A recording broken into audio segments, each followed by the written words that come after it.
നീലഗിരി പന്തല്ലൂർ ഉപ്പട്ടിയിൽ ജനവാസ മേഖലയിൽ കാട്ടാന ഇറങ്ങി. സുൽത്താൻ ബത്തേരിയിൽ നിന്ന് 20 കിലോമീറ്റർ അകലെയാണ് ഈ സ്ഥലം. നാട്ടുകാരും വനംവകുപ്പ് ഉദ്യോഗസ്ഥരും ചേർന്ന് ആനയെ വനത്തിലേക്ക് തുരത്തി. ദൃശ്യങ്ങളിലേക്ക്.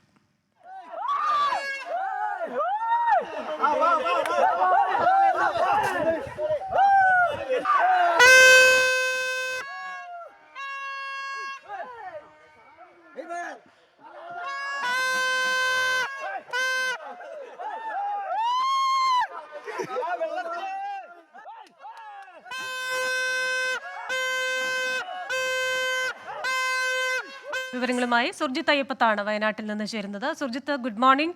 അല്പസമയം മുമ്പാണ് ഈ അതിരപ്പള്ളിയിൽ കബാലി ഗതാഗത തടസ്സം സൃഷ്ടിക്കുന്നുവെന്ന വാർത്ത സൂരജ് റിപ്പോർട്ട് ചെയ്തത്. ഇപ്പോഴാണ് ഈ ഉപ്പട്ടയിൽ നിന്നുള്ള വാർത്ത കൂടി വരുന്നത്. ആനയെ തുരത്തി വനത്തിലേക്ക് ഓടിക്കാൻ കഴിഞ്ഞല്ലോ അല്ലേ? അപ്പോൾ താൽക്കാലികമായെങ്കിലും ആ ആശങ്ക ഒഴിഞ്ഞുവെന്ന് മനസ്സിലാക്കാം. ആശങ്ക ഈ മലയോര മേഖലയിൽ വനമേഖലയോട് ചേർന്ന് ജീവിക്കുന്നവരുടെ ആശങ്ക ഒരിക്കലും ഒഴിയുന്നില്ല. വന്യമൃഗശല്യം കൂടിക്കൂടി വരികയാണ്.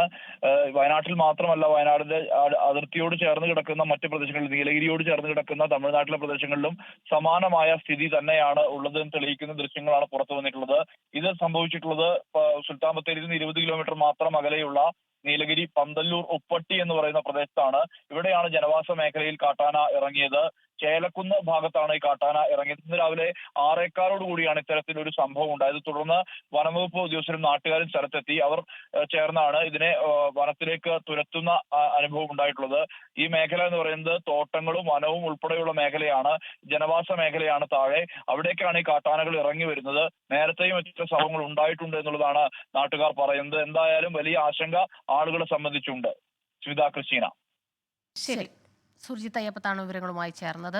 ഇപ്പോൾ തൽക്കാലത്തേക്ക് ആ ആനയെ തുരത്തിയെങ്കിലും അവിടെയുള്ളവരുടെ ആശങ്ക ഒഴിയുന്നില്ല. കാരണം എല്ലാ ദിവസവും ഇതിങ്ങനെ സംഭവിക്കുന്നുണ്ട്. ഇപ്പോൾ അതിരപ്പള്ളിയുടെ കാര്യവും സമാനമാണ് അല്ലേ?